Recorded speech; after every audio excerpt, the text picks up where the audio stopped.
Cody in the morning. WSM. This is Coffee, Country, and Cody. Good morning, everybody, and welcome in. It is Coffee, Country, and Cody on this Thursday before we get a holiday weekend. It feels like you can taste Friday. It's just right there, right before we get into Labor Day weekend. Thanks for hanging out with us. I'm Kelly Sutton. That's Charlie Mattos. I woke up yesterday thinking it was Friday, though. It's disappointing when that happens. How sad. I'm sorry. There's nothing worse than you're like, oh, it's Friday. No. It's Thursday. No, yeah. Oh, that's all right. Annie Nye is with us. Jeff Roberts is upstairs. Amber Anderson is hanging out, learning all the ins and outs. She is joining the crew, going to be a part of our shows on the weekends, as well as hanging out in the mornings with us sometimes. I threw her on the air earlier. She didn't know that was happening, but that's how we do it. We're like, oh, you're here. Just talk on the radio. It's fine. So yeah, we're talking about a lot of things coming up, entertainment headlines. We have a lot to discuss, including your favorite childhood snack. It could be sweet. It could be savory. It could be something that you only got every once in a while, or it could be something that was a staple in your household all the time. But we're running down favorite childhood snacks. So be thinking about that. Also, we have more information on the Toby Keith special. Remember, it was taped at Bridgestone Arena. We have an air date, where you can watch it and what you can expect, because that's coming up on ABC. And I found some video that I think everybody needs to see. There are those big monumental festivals that happen all around, and you see the video and you're like, maybe I would do that one day. Like running with the bulls in Spain. Maybe. Or the cheese thing. The cheese thing where the cheese rolls down the hill and the poor people chase it. That looks real dangerous. I don't think I will ever. I would love to watch that in like real time in person, but I don't think I'd ever do it. The other one that I'm like, I could get behind this, maybe the tomato throwing festival. So if you haven't seen the video, stay tuned, because that's coming up here as well. From WSM Radio, this is Coffee, Country, and Cody. Good morning on this fine morning as we close out the month of August. It feels more like fall around here, but we know it's a reprieve. We're going to get back up into some warm temperatures. We call it false fall, but we're embracing it. And I did see that the pumpkin spice latte has come back to Starbucks. Do you know Taylor Swift got engaged and the pumpkin spice latte all happened on the same day? Well, that's yes. a lot. That's a lot for a fall girl to take in right there. And the Cracker Barrel logo came back. Do you think they did that on purpose? I swear they did. It was like New Coke. They knew New Coke wasn't going to work. They just made you want the old Coke so bad, and they knew they were going to get rid of it, right? I would like to think there was a mastermind behind this whole thing. Well, I did have this conversation with somebody the other day, and they said, however, their stock tanked $100 million. But it bounced back very quickly. It did not. They did not lose all that. That's a big risk, though. That's a real big swing. It bounced back. It did. Yeah. I don't know. Yeah. When I saw that they decided to do away with that, I was like, guys, I feel like it's a little premature. I think that people like the nostalgia of being able to go in and feels like you're sitting in your grandparents' barn with all the stuff around you. There is something about that that's comforting to me. Maybe because my grandparents had so much stuff in their house, so it kind of feels normal. I'm not sure. But yeah, I hope that they keep the logo and the design inside. And don't change the menu items either. That's the real thing. If they start changing the menu, then we're going to have some fighting words. As long as they keep dumplings, I'll be all right. Okay. Yeah. Well, let's talk about entertainment headlines this morning. Wasn't dumplings, but it was tomatoes, and it happened again. This is my favorite video, I think, just because the joy, it's pure joy on their faces. We're talking about the streets of Spain running red with tomato juice. The Associated Press reported Wednesday marked the 2025 edition of Tomatina. It's the celebration in which participants throw overripe tomatoes at each other. It began in 1945. It's only missed 2 years over the last 8 decades. Both of them actually due to COVID-19. So the pandemic, they didn't do it, but then it came back. The tomatoes are specifically grown for the event, and they are not fit for eating. So don't worry if you feel like this is wasteful. No, they do all of this on purpose. Was the truck like vacuuming up the tomatoes? Because it looked like it was like there's no tomatoes behind it. I think so. Yeah. There's part of me that's like, wow, that looks so much fun and I would love it. And yeah, look at everybody. They're getting all their frustrations out and throwing tomatoes at each other. And another part of me is like, ew. Yes, I'm more on the ew side of it. Sticky. Yeah. Ew. Yeah. And it's in your hair and on your clothes and all over. Yeah. So I'm kind of half and half on this one. I think I would enjoy it for about 15, 20 minutes. After that, I'm going to go shower. Oh, that's a lot of tomatoes, though, in 15 or 20 minutes. So. Look at these people. Aren't they full of joy? Look how happy they look. Oh, well, that literally looks like he's floating on a river of V8. Ooh, all right. My goodness. There's a lot happening there. Okay. Yeah. All right. Happens this time every year. So if you guys are making vacation plans next year, you're like, you know what? Spain. That's where we're going. It's Brunol, Spain. Okay. Good to know.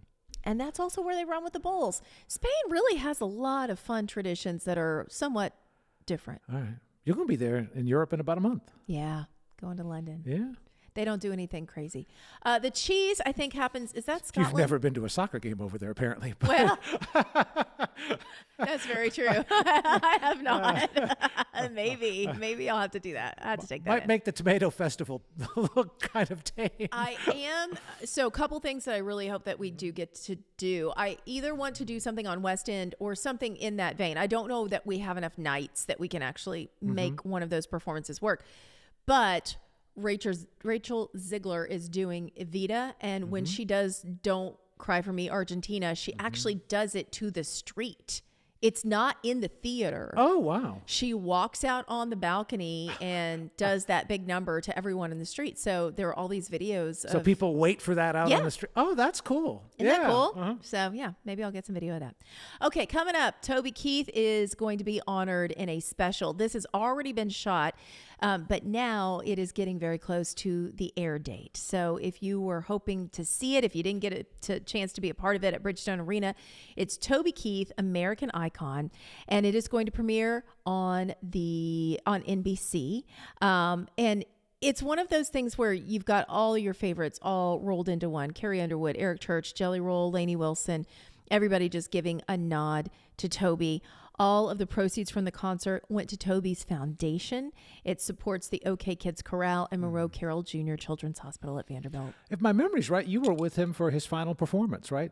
On the red carpet over at the People's Choice Awards at the Opera House. And I think he did Don't Let the Old Man In. He did. Yeah. And everyone cried. But got a chance to interview him on that red carpet and just chat with him and tell him that we love him. And he said he was feeling really good. And, he's like, I'm just happy that I got to be here and feeling good enough to perform tonight. So that was a really special memory. And of course, we miss him. It was taped on July 29th. So it's been a minute. I think people kind of forgot that it was happening. So to let you know that was going on. Also, let's talk about childhood snacks, shall we? Yes. There's a recall today on Ding Dongs. We just like saying it. So what's your favorite childhood snack, Charlie Mattos? Sweet, in the Ding Dong family, but the Ring Ding, the more round version of the Ring Ding, I would try and peel off all the chocolate before I got to the cake part. That was the challenge. Yeah. Oh. And sweet, I loved Bugles as a kid because not only did they taste good, but you can put them on your finger. You could make little kazoos out of them. Yeah, they were like a toy and a snack all at once. I went with the classic oatmeal cream pie. Okay. That was my favorite. Annie said Dunkaroos, which I forgot. Amber said fruit by the foot, and Jeff said fudge rounds or cream pies. So let us know your favorite childhood snack. That's what we're talking about this morning. Is Coffee, Country, and Cody. Welcome in, everybody. Sunshine is coming down on our Simply Superior studio here at the A-Cuff House on the Opry Plaza. I'm Kelly Sutton filling in. Bill Cody is off today, and we have Charlie Mattos standing by, pushing all the buttons, making us sound good. Jeff Roberts is upstairs. On occasion, a button that doesn't make us sound good, too. I have all the buttons. Please don't push those. I have all the buttons. We don't like that. Yeah. Annie and I telling us that we're talking too long and to wrap it up, which, bless her heart, that's what she has to do on the daily. She's trying to keep us on the straight and narrow, make us make sense. I got to work Tuesday for Pam Tillis's 25th Opry anniversary. Yep. And after her first two songs, she came over to the podium. And as I was talking to her, she goes, excuse me for just a second, goes, can I get more Charlie in my ear? And I'm like, never in my life has anyone said that to me. more Charlie in my ear. Dream. I know. I was like, this is the status I've always wanted. More of me. Can I get more me in the monitors? I need more me in the wedge. I need to hear myself. Like a lot of me. Over and over and over again. And I know I do it, but I don't realize I'm doing it. But if there's something I want to show Renee from like the show or from the Opry, as I'm playing it or showing it to her, she says I lip sync along with myself. And then I laugh at the funny parts with myself. She goes, you realize you're lip syncing to this. And I go, That's so I good. didn't know that. Okay. Hey, listen to this. I was really funny here. Yeah, I want you to hear it. I'm going to say it again. That's so great. That's an only child thing, I think. It is. Yes. Yeah. So there you go. Coming up, entertainment headlines. We do have a lot that we've been talking about. Dollywood is open for Fall Festival very soon. It's coming up. We're not there yet. We still have a little bit of summer left. Also, Jelly Roll and Post Malone both been tapped to be a part of the VMAs. We'll talk to you about that. And Bon Jovi doing an album with a bunch of our friends, which I find fascinating and lovely. And I would like to welcome him to our stage at any point in time. If Bon Jovi drops by, please, John, come in. We'd love to have you. Well, he's already got a place downtown with all our friends. Yes. Yeah. And one of the members of the band lives here. I can't remember which one, but we did an interview with them when they opened up the bar last year. They're so cool. Love it. So all of that is coming up right here. We're going to rewind to the stage of the Grand Ole Opry with Charles Wesley Godwin. But speaking of interviews, you're going to be with these guys Tuesday night at the Grand Ole Opry. And they did a pop-up show last night at their bar, Odie's. From WSM Radio, this is Coffee, Country, and Cody. So you're listening on WSM this morning or watching on Circle Television, you're thinking, man, I'd love to go to Tennessee. Well, tntrailsandbyways.com. Let me lead you to the right spot, because whether you live in Nashville already and thinking of maybe a day trip or a weekend getaway, or you're watching on Circle and saying, hey, I want to come hang with you guys for a week or two, it is indispensable, the website. Number one, you can sign up for the guide. Mine arrived just the other day, 50 Ways Tennessee Sounds Perfect, the guide. And on the back page, Opry 100 and Tour the Ryman. Great stuff. Bill Cody's going to be very happy because look what's back again. Now, for anybody under 60, this was Waze before Waze. It's this fold-out thing that you got to try. I can't do it, but Bill knows how to do this, so he's very excited about the map. But on the website, tntrailsandbyways.com, you can simply, really, just tailor your vacation for exactly what you want to do. You want to do state parks. You want to do hiking trails. You want to go to meet and threes. You want to see beautiful old cemeteries and churches. They're all available east to west, north or south. tntrailsandbyways.com. Well, good morning, everybody, and welcome in for Coffee, Country, and Cody. Let's talk a little bit about entertainment headlines. It's coming up, the VMAs, Video Music Awards. Now, listen. We love an award show around here in country music. That we do. We've got, let's think about this, the CMA Awards. 1. ACM Awards. 2. ACM Honors. 3. We did have the People's Choice Country Awards. I don't know that those are coming back. So that might be 3.5. 3.5. CMT, or is that gone? CMT, that was gone this year, but I believe it's making a return at some point. Right. Do you remember the Music City News? Was that still around when you first started with Charlie Chase and Ralph Emery? I don't remember. Actually, it was pretty big for a Music while. City News Awards? Yeah. Okay, that's great. Yeah. We throw that one in there. And then we like to dabble. We like Grammys. We have some, people that go to that. And we have some people that will go to, I'm trying to think of some of the other ones. T. Graham Brown just won an Emmy. He won an Emmy. We have some Golden Globe winners that are in the Opry band. Yes. So, we like an award is what we're saying. And now we have our own category at the VMAs, which I find pretty exciting. Yeah. So country category, first time this year for best country videos, best country category at VMAs. And we've got 1.5 members of the country music genre that will be representing Jelly Roll. And I think Post Malone is half because he still does some other stuff too. But we count him as ours as well. So Jelly is nominated for his first Moon Man as he vies for Best Alternative, Best Country, and Best Hip Hop. Posty is up for Best Collaboration with Blake Shelton for Pour Me a Drink, and they're both going to be performing there. So, yeah, it's going to be incredible. Sabrina Carpenter, Alex Warren, Ricky Martin, Busta Rhymes, they're all going to be there and a part of it as well. Ricky Martin? Yeah. Well, that goes back. She bangs. No, she bangs. I know who he is. It just, I was like, do you want me to sing it? No, it you just don't remember? just goes way back. I loved Ricky Martin. I remember there was one, I think it was a CMT award, like one of the very first ones when Hank Williams Jr. won an award. Okay. And like his entire acceptance speech was, pretend this is the award, right? He goes, Yeah. thank you. I do audio too. And just walks off the stage. I do audio too. And walks off the stage. God bless. That surprises Never no a one. dull moment, right? Never a dull moment. Yeah. LL Cool J is going to be the MC. Oh gosh, that makes me very happy. I get very excited. And about with all that. due respect to the Grammys, because the Grammy is a beautiful, beautiful trophy. And listen, I've won no trophies, so who am I to talk? Right. But the Moon Man, the MTV award, is the coolest looking trophy. It's so to cool. Me. Yeah. It is so cool. The CMA award is beautiful as well. I must say that crystal is just gorgeous. Oh yeah, I was thinking CMT. Yeah. That's the buckle. Yeah. Yeah, no, the CMA award, the crystal bullet, Right. that can be used as a weapon. Yeah, it used to be wood. I do remember. And then the wood became so hard to find that they switched to the crystal, which I think is actually prettier. Crystal is prettier, but also fragile. We have friends that have broken them. Oh, they did a. Remember Jelly? Did Jelly break his? He dropped it, I think. Yeah. One time we did an exhibit at the Hall of Fame with Brooks and Dunn, and they had all of their CMA awards, and they've got a ton, but like half of them had like little hairline cracks, kind of like the egg in Risky Business. The Fabergé egg. Yes. So. And I must say, the old ACM award with the two guitars coming out of the hat is just the goofiest. Horrible. Yeah. Horrible. Thank you. Yes. That was the adjective I wanted to say. So. Oh, I'll say it. Oh, yeah. Okay. Okay, let's talk about Bon Jovi. Bon Jovi is going to be putting out a new album. This is pretty excited. I'm pretty excited about it, at least. I do love Bon Jovi. And they're going to have some of our favorites on there. Lainey Wilson and Jelly Roll. It's going to be called Forever Legendary Edition. Comes out October 24th.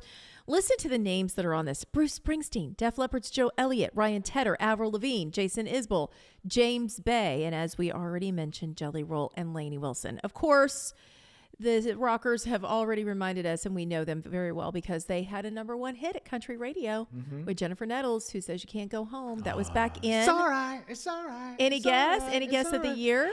Oh, probably way longer than I think. This is 2025. I'm going to say 2010. 2006. Next year's 20 years for that song. 2006. Wow. Isn't that crazy? Yeah, so very excited about this. It is a collection of collaborations, again, coming out on October 24th.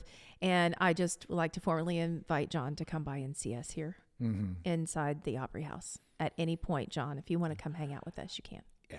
I interviewed him last year, and it was one of those moments where I'm like, I'm talking to John Bon Jovi. Right. It's so weird too, and I've never met him, but he just seems like he's so cool without trying. But then at the same time, seems like you could just have such a normal conversation with him. Oh yeah, absolutely. Yeah. Okay, one more story. Ashley McBride, new bar is open. It's Redemption, and she performed last night. Take a look.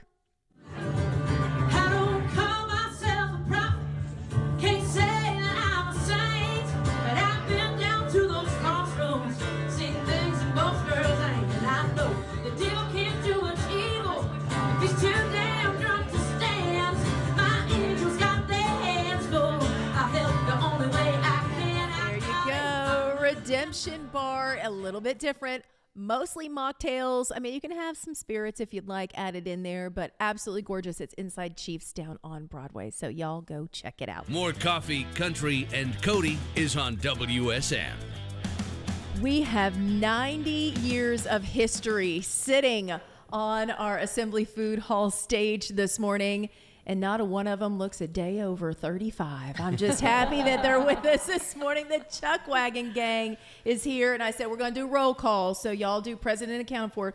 Shay Smith. I'm here. There she is. Melissa Kemper. Hi. Yep, there she is. Josh Garner. Present. Thank you. Nick Poe. That's me. And in the back, Roger Newman. Hello. Welcome, everybody. Thank you guys for coming in. It's good to see you guys. Thank you for having us. Good to be here. So give us the story. We've heard the Chuck Wagon Gang. Anybody that's been around gospel music that knows the history has heard that name for years and years. And now that y'all are carrying this forward, the 90th year heading into that. Shay, give us a little bit of the detail of how it all got started. Well, my grandmother, everybody remembers Anna, who sang that alto in the original quartet. And her and her 8 siblings, mom and dad, they were out in West Texas, and they were itinerant cotton field hands and just picking cotton for a living during the Depression. Then she got sick, and they were out of work, couldn't get a doctor because there's no money. So Dad Carter took the oldest son and daughter and went to a station, got a job, and started singing on the radio. And then they ultimately moved to Fort Worth, WBAP, which is where it all started. So it started for them on the radio. in the 30s, and then they started recording for Columbia Records, and 90 years later, here we are. Isn't that crazy? And basically, they needed the money because she had pneumonia? Yeah, it was out of a crisis, yeah. And to think that something like that birthed this that's now everlasting this many years. Yeah, exactly. Wow. And some of the milestones along the way, give us some of the history, because we are familiar with the name and know the songs, Right. but then like Carnegie Hall, one of the stops Carnegie here. Hall, Hollywood Bowl, Yeah. and I mean, when the Opry was being over at the Ryman, the gang sang there in the 50s and in the 60s, and so just a history in so many different genres of music. And gospel music, maybe more than any genre of music, is such a family-oriented thing, right? I mean, we've had the McCrary sisters in many times talking about their history with the Fairfield Four, and 110 years there. Yes. And so many start with that family and then continue through generations, and you're living proof of it. But it's cool, but there's also some responsibility too, right? I mean, this is a great legacy we're upholding. Absolutely, absolutely. The fans expect to hear a certain thing. They want to hear that strum. They want to hear those harmonies. But we're also stretching a little bit with some new songs, and the fans are also enjoying that as well. Well, tell us about this generation and how y'all all factor in. So, Melissa, give us some of your detail on how this came to be for you. Well, I sing the soprano part, and I'm not a short storyteller, but back in 2000, the Chuck Wagon Gang sang in my hometown for a benefit concert. I sang during the intermission, and about a year and a half later, they contacted the person who put on the concert and said, "Hey, who was that girl that sang?" And of course, it was my parents that they called, and so they knew who I was, and so I did leave for a little stint, but here we are almost 24 years later. Wow. That is so incredible. All right, Josh, what about you? I was in male quartets my entire adult life, really. I started right out of high school, got on a quartet bus and sang with the Florida Boys Quartet, the Blackwoods, Dixie Melody Boys, some great names in gospel music. And my wife and I, we had our second child, and I said, that's it, I'm tired of traveling. Got off the road and thought I was done singing altogether. And a couple years later, here come the Chuck Wagon Gang. They needed somebody to fill in. And 4 years later, I'm still filling in. Listen, gospel music, you should try to get out. They're not going to let you get out. They make you an offer you can't refuse. I was literally going to say, it's like Pacino in Godfather 3. They keep pulling me back in. That's exactly right. All right, Nick, what's your story? I came from the bluegrass world. I've played for a couple different bluegrass and old time acts through the years, and they were in search of a guitar player, and a bass singer. And so a good friend of ours that used to play with the Chucks, Jeremy Stevens, gave Shay my name, and I tried out about a year and a half ago, a little over a year and a half, and been really enjoying it. So. And Roger back there in the back lays down the bass, keeps everybody right on time. Doing a good job of it. Yeah, stand-up bass. So y'all have a new project coming out, Made to Live Forever. It comes out tomorrow. Give us a little detail on how you work within the confines of you want new and fresh, but you also want to keep that traditional sound. How easy or difficult is that for y'all, Shay? With some of the songs, I think it was fairly easy to keep that Chuck Wagon sound. We've got a couple of them that we still use a strum, at the beginning, which of course is the signature sound, and trying to keep the harmonies in a Chuck Wagon style. But there are a couple of new songs, probably 2 or 3 on here, that are really not Chuck Wagon style, but I think the voices are still distinct. So you can still tell that it's us, even though it's just a little different structure. We're going to play Made to Live Forever. That's the name of the album, but also the lead single off of it. So give us the backstory on this song before we play it. Yeah, I think I'm going to let Josh do that because All he's right, the Josh. one that found it. Yeah, let's go. This was a tune that I had been hanging on to. I actually recorded it with another group, but it never saw the light of day. Things just didn't work out. And 2 of my absolute favorite songwriters in gospel music, Diane Wilkinson and Marty Funderburk, wrote this song. And I brought it to the Chucks. I said, I think we can make this work. It was written for a male quartet, but I said, I believe we can do something with this. So proud of the end result, and for it to be the title of the album, just it all came together wonderfully. And folks are loving it. It's a great tune. We love hearing it. All right, we're going to play it all around the world right now for everybody on WSM. This is Made to Live Forever, the Chuck Wagon Gang. This is Coffee, Country, and Cody. And we are catching up with the Chuck Wagon Gang in the studio with us this morning. Shay, Melissa, Josh, Nick, and Roger. The new album comes out tomorrow. It's called Made to Live Forever. 90-plus year history, heading into the 90th year of the Chuck Wagon Gang. And I know that so many people that are watching and listening this morning have memories and probably have either seen y'all live or heard the songs or bought the albums or their mom or grandmother played them. What's that feel like when you go somewhere and you're performing and you hear that kind of feedback from people?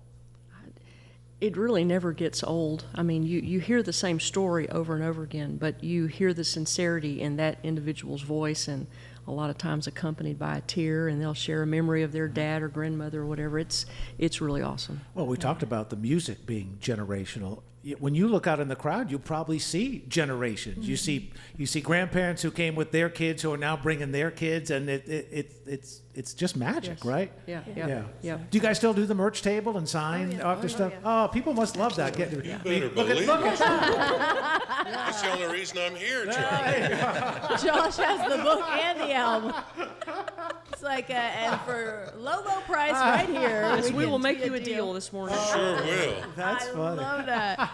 So talk to us about working with Marty Stewart. Y'all have worked with Marty in the past. What has that relationship been like, and how did that develop? Well, his parents were Chuck Wagon Gang fans, and so of course when Marty came to Nashville and started working with Lester Flatt and his mama, Miss Hilda, and Mr. John, they were supposed to stay for 4 years, and it's been over 50 years now. And of course, Miss Hilda's still with us, but Marty is, I mean, everybody knows Marty. He's a musical giant, musical genius, incredible writer and stage presence, but he loves old music, and he wants stuff to stay true, and he loves the legacy. So he wrote 10 songs for us that we recorded. It's been 2014. Yeah, it's been over 10 years ago, and so that was an incredible experience. But he just continues to be a good friend to the gang, but to old-time music, yeah.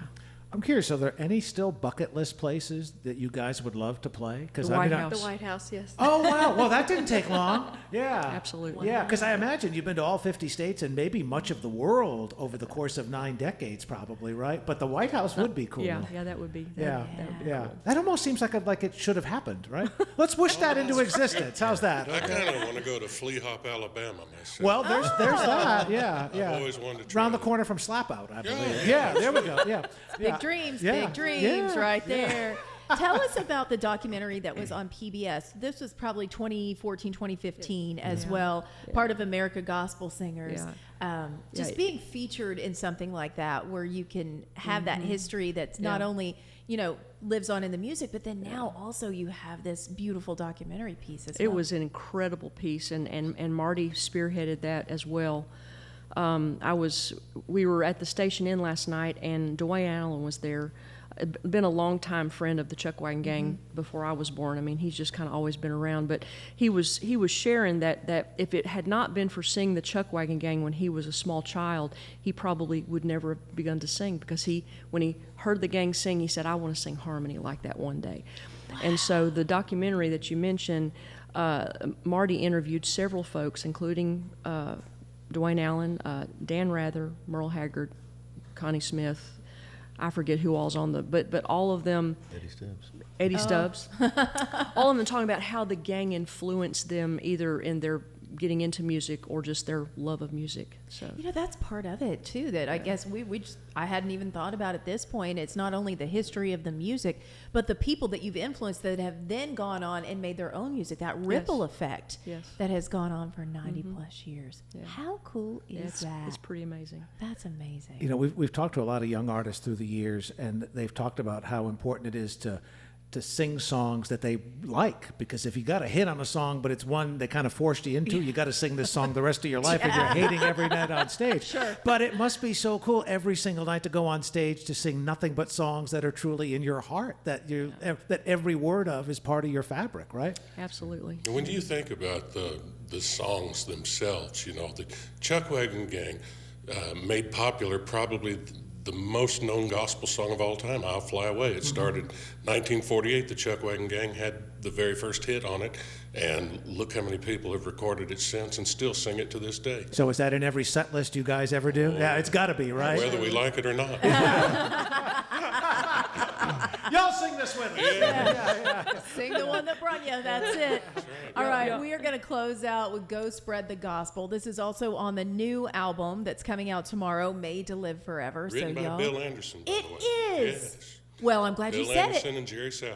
If you wouldn't have said it, he would have called us and told That's us. right. So, okay, tell us how y'all got your hands on this one. Go ahead. Bill. Actually, Jerry Sally was our producer for this album, and he and Bill are good friends and write together a lot. And when Bill found out that we had signed with Thoroughbred Records, a part of Daywind, he said, take them this song. I want to hear the Chuck Wagon Gang do this song. And we're so thrilled that he honored us last night as well by coming out to the Station Inn, and we got him up on stage with us. But he's just proud of the song and the way it turned out, and just brags on it. And that just makes us feel good to know that this town was built on the back of the songs of Bill Anderson, and now we can say we have one of our own. So it's incredible. 64 years, the longest serving member in the history of the Grand Ole Opry. He's amazing. Yeah, and you mentioned Jerry Sally too, man. You got to work with people you trust, and Jerry is as fine a human being as there is. Never mind talented at the other side of things, but he's just a good human. Yes, he is. Yep. Y'all, thank you for coming in and Thank seeing you. us Thank you. this morning Thank and you for visiting having with us. us. And tomorrow it drops, Made to Live Forever. You can get it, the Chuck Wagon Gang. We are going to close out this morning with Go Spread the Gospel, written by Jerry Sally and our good friend Whispering Bill Anderson.